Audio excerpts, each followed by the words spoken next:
Carpe diem, seize the day, and mount a final assault on the Khazarian mafia. By Benjamin Fulford, benjaminfulford.net, November 14, 2016. In the war against the Khazarian mafia, the election of Donald Trump as President of the United States is as the Russian victory at Stalingrad was for World War II, a tide-turning victory. However, it also means the war is far from over. This is how a source who was in a secret meeting in Antarctica on U.S. November 8th election day described the situation. Quote, "The whole election strategy changed when John Kerry went to Antarctica as ordered. He was told by the special elite, the Gnostic Illuminati, who are still in control of this planet, to tell Obama and Clinton to back off and let Trump win. As we know, Hillary is only a front for the cabal and most likely will self-terminate within a few months. At the most. Bill Clinton is at the endgame now. His quadruple bypass surgery is not able to pump blood through his lifeless body anymore. We are informed that he will be gone by year end." End quote. This order to Kerry was followed by a special forces attack on a Khazarian base in Denver. That successfully stopped cabal efforts to steal the U.S. election on behalf of their zombie proxy Hillary, CIA sources say. The Pentagon, for their part, say mass arrests began right after the election. Butthurt Hillary cried a river when told to concede or she'll be arrested. Obama was ordered to stay in D.C., finish ISIS, stop delaying the global currency reset, and meet Trump to ensure a smooth transition. In addition to this, the U.S. military is advising President-elect Donald Trump to not appoint neocons, Jews. All Jews must recuse themselves from senior government positions until it can be confirmed they are not working for the Khazarian mafia, bankers, or Bush minions to the cabinet or White House. In addition, the Pentagon sources say Soros-funded protests have sped up the Trump plan to terminate the Bush-Clinton cabal before inauguration. The attack must continue relentlessly on all fronts until humanity is freed from Khazarian control. The Manchu occupation of China is a good analogy to how the Khazarians control the West. In Manchu China, native Chinese who passed the civil service exam were allowed to progress up the bureaucratic ladder to a certain point, but all the positions at the very top were filled by Manchus. In the West, it is the same. Intelligent, hard-working technocrats can rise to positions like deputy director, but the top, first, second, and often third positions in most large, powerful organizations are held by Khazarian mobsters or their proxies. The Khazarians have been removed from the Pentagon. And Gnostic Illuminati sources say FBI Director James Comey has been confirmed to be clean, despite false WikiLeaks claims that he received funds from the Clinton Foundation. The State Department and other branches of the government must now in turn be cleansed of gangsters if the U.S. is to be freed. Also, the Trump election means the Khazarian-controlled TPP and TTIP trade deals are now dead. Trump is now poised to remove rigged corporate tribunals from NAFTA and all trade deals in a massive defeat for the Khazarian mafia, the Pentagon sources say. The Pentagon is also planning a huge data dump about 9/11 in order to force Donald Trump to convene a 9/11 tribunal, the sources say. The New York Times will also be, quote, forced to report on 9/11 and other Khazarian crimes, they say. In Europe, meanwhile, here is how the Pentagon describes the next phase in the attack. Quote, NATO is in disarray as the military sent tons of ammo to U.S. troops in the EU for arrests, and cabal stooges like Merkel and Hollande are to be replaced by nationalists. The Trump-led American Revolution expands to Europe to remove Khazarians from power. The Russians and Chinese have also now been put in charge of Interpol. Quote, so that they can sweep up lower-level cabal flunkies, the Pentagon sources say. They, together with the Gnostic Illuminati, are also hunting for the master criminal, George Soros. In Asia, meanwhile, the battle over the real prize, the ability to create and distribute money worldwide, has yet to be concluded. Here's what CIA sources in Asia say is happening.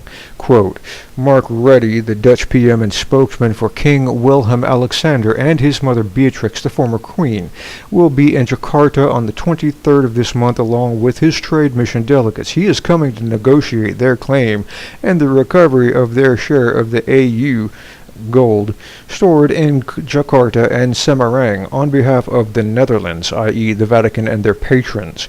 We are closely monitoring the situation. In other words, the bloodline families are aiming to continue their control of the planet by laying claim to the legendary gold stashes in Asia and the right to create money that is based on these claims. As Neil Keenan points out, if they can conjure up $50 trillion out of thin air by claiming ownership of 1 million tons of gold, they can win the war and bribe their way back into full control of the planet. The day Donald Trump's election was confirmed, the UN declared a fast-track strategy for the implementation of the sweeping 2030 agenda. Technocracy.news. This is a well-intentioned plan put forth by the bloodline families, but it was way too little too late for this planet. Under this plan, only a tiny fraction of the $50 trillion the bloodlines are plotting to create would ever reach the people who really need it. With humanity in control of its own future, i.e. in control of the process of creating and distributing money, trillions of dollars could be made available to end poverty and stop environmental destruction within a matter of months, not decades. Also, the top ranks of the UN and other cabal-created international institutions are hopelessly corrupt and incompetent. Just take, for example, the fact that Saudi Arabia is on the UN Human Rights Tribunal. In Saudi Arabia, if a married woman is raped by someone other than her husband, she is punished by being buried up to the waist and then stoned to death. Saudi Arabia is not a country, but rather a family-owned slave plantation. Entirely new organizations need to be set up to take over the functioning parts of existing international organizations and dismantle the corrupt and evil parts of these groupings. This is especially true for the groups like the WHO, World Health Organization, who have been involved almost always without the rank and file being aware, in spreading bioweapons as part of a population culling plan. The White Dragon Society is monitoring the gold situation, as are the Chinese Army, the Pentagon, and other agencies. The world's financial system is not going to remain under the control of genocidal gangsters, no matter what happens. The WDS is willing to broker a compromise between the benevolent bloodline families and the Gnostic Illuminati to create a win-win solution on the gold and financial system issue. The Dragon family is also on the case. The WDS expects to hear from the Rothschild and other bloodline families soon. The Gnostic Illuminati say the bloodlines would rather die than surrender and are instead planning one last big offensive aimed at retaining their control. This is likely to take the form of attempted coordinated assassinations of leaders like Trump and head of U.S. Joint Chiefs of Staff General Joseph Dunford. However, the world's military forces have already sent clear messages to the Vatican and the bloodline families. Pentagon sources note the recent earthquakes in Italy quakes, quote, may have convinced the Vatican not to grant conversions or provide asylum to senior Kabbalists. Remember how Tony Blair and George Bush Sr. went to meet the Pope and convert as soon as they left office? They were announcing to the world they had P2 Freemason Lodge protection and so could not be prosecuted for their war crimes in Iraq and elsewhere. Pope Francis is being advised not to repeat the mistakes of his predecessor, Pope Maledict. Furthermore, the Pentagon sources say recent, quote, quakes with minimal damage in Argentina and New Zealand are warnings to the cabal they have no place to hide. In addition, the sources say, quote, underwater bases at the Horn of Africa and the Black Sea were destroyed after General Dunford visited Turkey, plus Saudi Arabia and Russian PM Dmitry Medvedev visited Israel. In Japan, meanwhile, the Khazarian slave regime of Shinzo Abe is in a state of total panic now that their masters in the U.S. have lost power. Sources in the Japanese underworld say that Heizo Takanaka, the former finance minister who handed control of Japan's corporations to the Khazarian mafia, has fled to his apartment in Kyoto, but that he will not be safe no matter where he goes.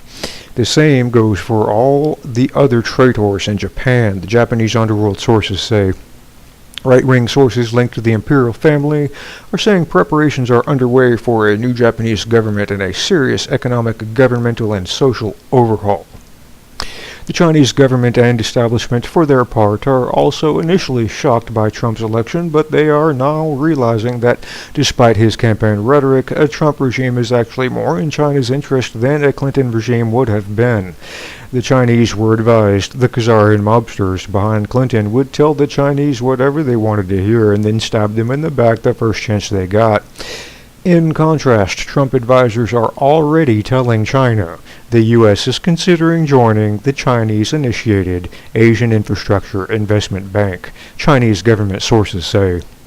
The U.S. is also negotiating a deal to trade Chinese military gold stashes for hard currency.